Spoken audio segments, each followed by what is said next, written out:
Mock Draft 8.0 time. I'm Nic Rohloff. This is Dolphins Today by Chat Sports. This is the 8th mock draft I've done for the Dolphins for the 2025 draft, but it's the first one that I'm doing after the initial wave of NFL Free Agency where the Miami Dolphins made 16 total signings. They addressed many different positions, but there are still a lot of needs for Miami. And I've always said I don't think real mock drafts can begin until after free agency because then we have a clear knowledge of what team needs actually are. And with the Miami Dolphins, I think these are where the needs lie. Defensive line and cornerback are, to me, are 1A, 1B. The Dolphins right now, as we are filming, have one defensive lineman on the roster. That's Zach Sealer.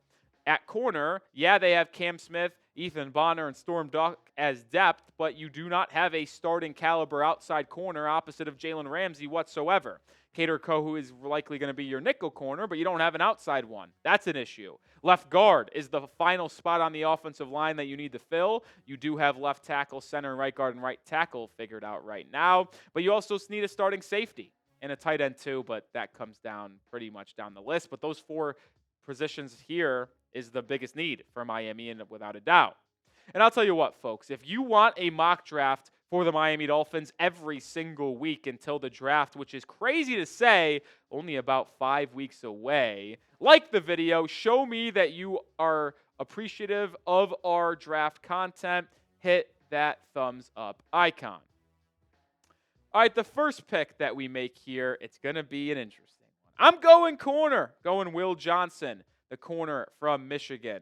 Listen, I think Johnson is a very talented guy, and with the need that Miami has at corner, I think it makes a lot of sense if he's there when the Dolphins are picking in late April. Johnson had an unbelievable 2023 campaign where he stayed healthy and helped lead that Wolverine team to a national championship behind their elite defense. He's a ball-hawking corner as well. He turns the ball over, allowed no touchdowns over the past 2 seasons.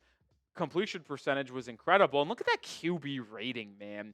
Under 55 QB rating in each of the last 2 seasons. Will Johnson was an absolute stud for Michigan over the past 2 seasons. Now, he has dealt with injuries. He's had hamstring injuries. I think he's had an ankle injury. But to me, it's a win-win to draft Will Johnson with the 13th overall pick. Why is it a win-win? Well, you need to fill the CBT2 role on this roster, so he fills that. Jalen Ramsey and Will Johnson. Set it in stone. Those are your 2 outside corners in 2025. But Jalen Ramsey is getting closer and closer to 30 years old and likely will be on his last contract with the Dolphins, as I would probably project, which is right now.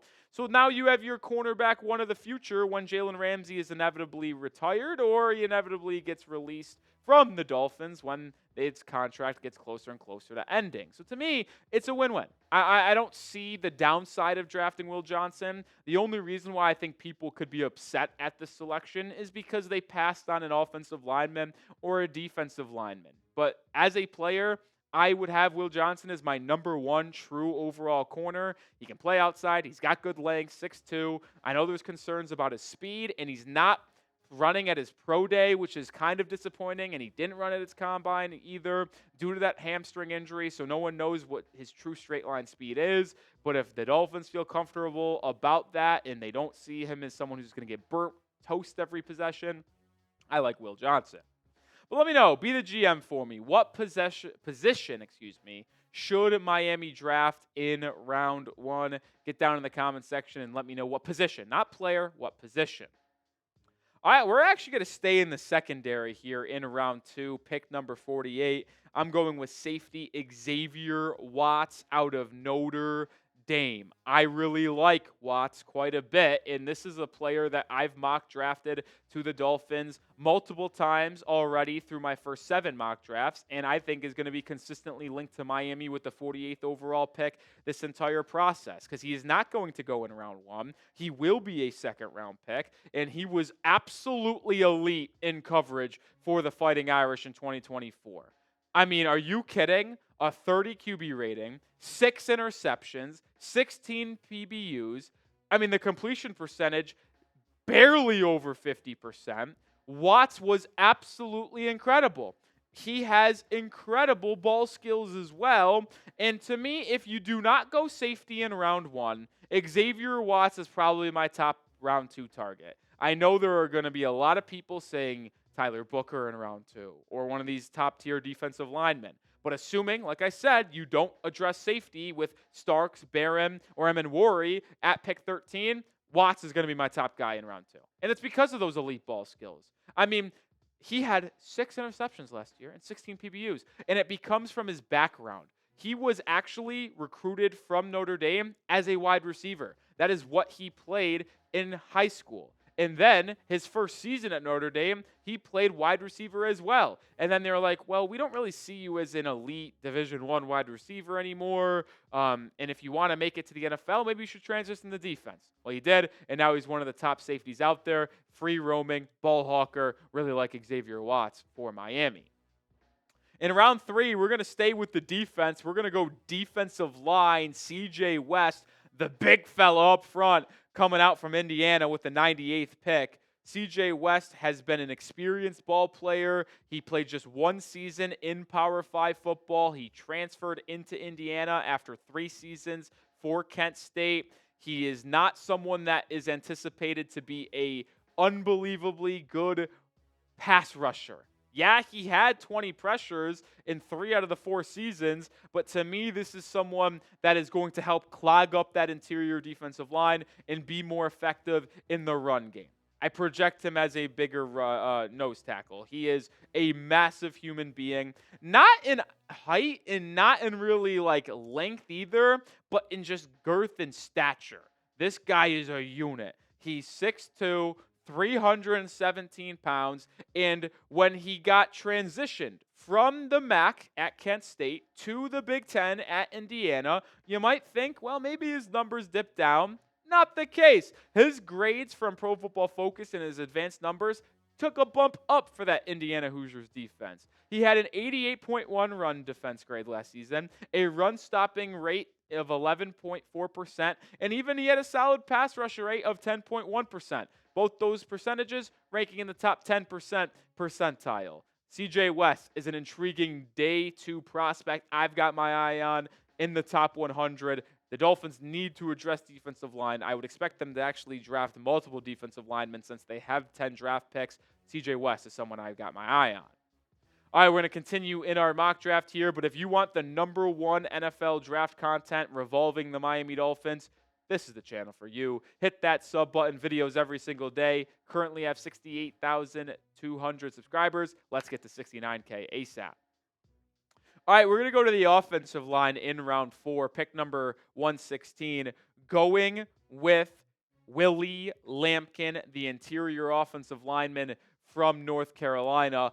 Very polarizing prospect in terms of the offensive line. You might ask why. It's because of his size. He's only 5'11", 290, so many people are concerned with his kind of size and the thought of him just getting bullied by these unbelievably big offensive linemen. Like, for example, if he's your starting left guard, which I'm not drafting him to be your starting left guard, but if he was going up against 6'6", like Calais Campbell, like, would he be able to handle Calais Campbell? Would he be able to handle a player like Jalen Carter? Like, these are just examples here.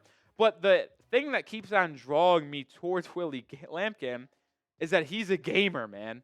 He's unbelievable. He's a dog. His numbers last season were incredible, and they were actually really, really good for the North Carolina Tar Heels in 2023 as well. And then he went to the Senior Bowl in Mobile, Alabama, and balled out there too. He flashed. So many NFL prospect or any NFL scouts, beat reporters that were there, just raved about Lampkin and how he stood out in one-on-one drills, in full team drills. Dude is a dog. He's undersized, but he doesn't let that define him. He's going to go out. He's going to give it his all. He's going to be as physical as possible. And due to his limited stature, he is very mobile for an offensive lineman, which, as we consistently mention, project him as someone the Dolphins could target because they need an athletic interior offensive lineman. Is he a day 1 starter? No. But if you signed a veteran offensive lineman, which I'm kind of going with here in this mock draft since we didn't take one until round 4, he would be a good understudy, a good depth piece that could also maybe be a center in the future as well. Second, 4th round pick for Miami, we're going to go with Damien Martinez, the running back from Miami. which is going to make a lot of you guys at home very, very excited. A physical running back who's 5'11" in height, barely underneath 6 foot, but he's physical. He's very similar to Alexander Mattison, who the Dolphins signed to be their RB3, who is 5'11", 220. Martinez, similar size, you see it there, but ran for 1,000 yards this last season for the Hurricanes. And he actually showcased a surprise speed to me at the NFL Combine. His RAS number, pretty good, 9.32. And his 40-yard dash at 4.51 for someone of his size and weight was very, very enticing to me. And yeah, Martinez is similar to Alexander Mattison, but you signed Mattison on a 1-year deal. So you draft Martinez on day 3 of the draft. You have him be your RB4, which Miami usually carries 4 running backs, and then he'll be your physical short yardage back going into the future after this season. In round 5, we're going to go with the tight end from Clemson, Jake Briningstoll, who the Dolphins actually met with at the NFL Combine, which is why you subscribe, because he spoke on that, and we shared that information when that came in. Briningstoll is a very big tight end, 6'5" and 5'8", 241, was solid in Clemson last season, 7 touchdowns, 530 yards. Briningstoll would be a solid, fight for the roster type of guy.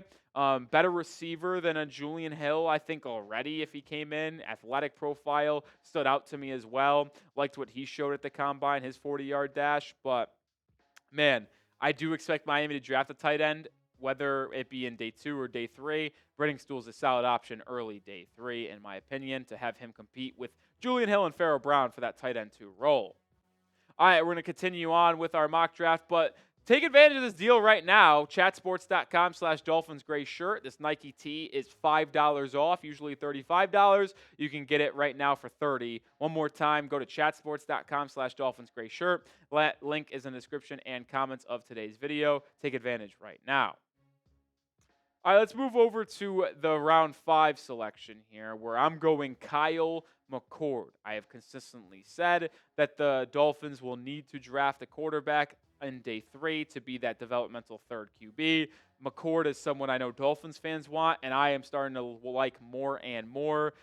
He just put up ridiculous numbers for the Orangemen this past season. They had a disappointing 2023 year with the Ohio State Buckeyes, was ran out of town. They brought in Will Howard. McCord goes to Syracuse and just put up disgusting numbers. 4,800 yards, basically, 34 touchdowns, air raid offense for the Cuse, and was solid. I think he is someone Miami would like. He's going to be in that tier of quarterbacks of like Dylan Gabriel, Quinn Ewers, Tyler Shuck, potentially Curtis Rourke from Indiana, that Miami may be targeting in day 3 of the NFL draft to be that developmental guy that fits this Dolphin system. I like McCord quite a bit. All right, our first 7th round pick. Here, actually, we're just going to unveil all 3 here. I forgot we did this. Malachi Moore, Timothy McKay, and Cam Miller. We go back to the safety realm with Malachi Moore, which is so interesting with Malachi Moore because I've seen him potentially going in late day 2, early day 3 to late day 3. So I'm unsure of where he's going to go, but I've mock draft Moore to the Dolphins quite a bit. McKay is a 7th round dart throw at the offensive line. And then Cam Miller, the corner from Penn State. Why not bring another corner in here and compete? Because you can never have enough DBs. You can never have enough offensive linemen. You never could have enough safety. So not going to break down 7th round picks too in depth here because they're just guessing games at this point. But the Dolphins did meet with Malachi Moore at the Combine. We do know that. I reported about that as well. All right, you saw the mock draft, 10 picks. Grade it for me down in the comments section. A, B, C, D, or F. No holding back. Let me know your thoughts on how I did when I mock drafted these 10 players to joining the Miami Dolphins roster. And make sure you do subscribe because, like I mentioned, we'll be the #1 spot for NFL draft content surrounding the Dolphins. Leading up to that late April draft, mock drafts almost every single week. News, rumors, top 30 visits, whole 9 yards. Hit that sub button right now.